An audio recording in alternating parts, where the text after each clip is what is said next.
So yun guys, mga meses, for today's video, gagawa naman ako ng non-bake tuna sushi. Madali lang to kasi pagsasama-samahin lang yung mga ingredients and then, jaran, meron ka ng sushi. Ayan, meron ako ditong rice. Dinamihan ko na kasi 3 kaming kakain. So, merong mayonnaise, may cheese whiz, at yung tuna. Ito ang gagamitin ko kasi hindi ito maanghang. Siyempre, meron din tayong seaweed. So, umpisahan na natin. Una, lagyan natin ng tuna. Yung iba, ang ginagamit nila ay yung isang klase ng tuna na flakes in oil. Eh, kaysa naman magsala pa ako, ito na lang yung aking gagamitin. Lahat na natin.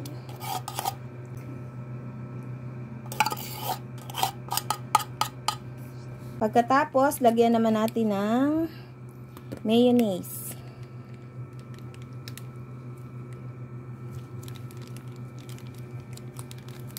So, tansyahan na lang din to. Pero, dahil marami yung ating rice, ilalahat ko na. Yan.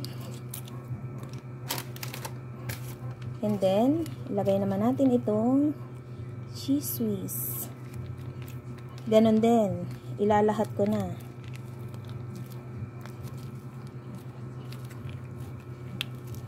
Yan. Lagi kasi itong dumadaan sa aking newsfeed. Maraming gumagawa nito. Kaya, nainganyo din akong gumawa. Okay.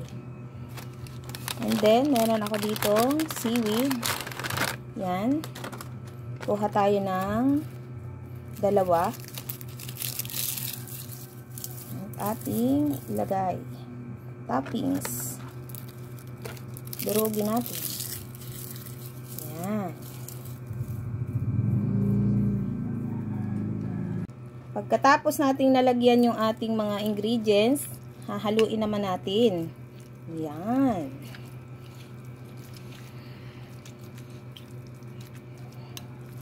Halo-halo lang hanggang sa mag-combine lahat ng ating inilagay. At mayroon ka ng non-baked tuna sushi.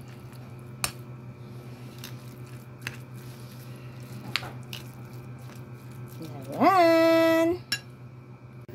Try natin ang ating sushi.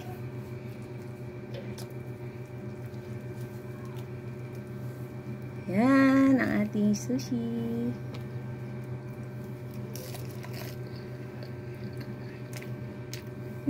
Sarap. Ang sarap dun. Ate. Ang sarap. Ma.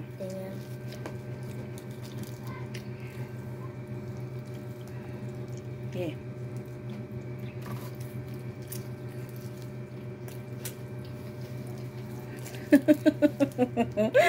Ang sarap. Hindi po kami kasya sa camera kaya si ate na doon na sa kabila.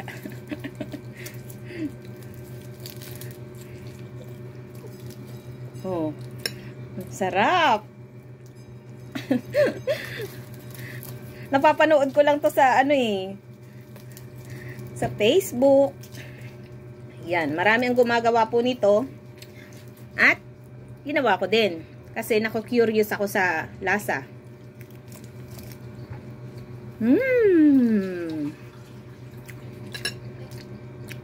Approve. Sarap. Thank you guys for watching. Bye. God bless. Try nyo na din kasi ang sarap niya. With seaweed. Bye.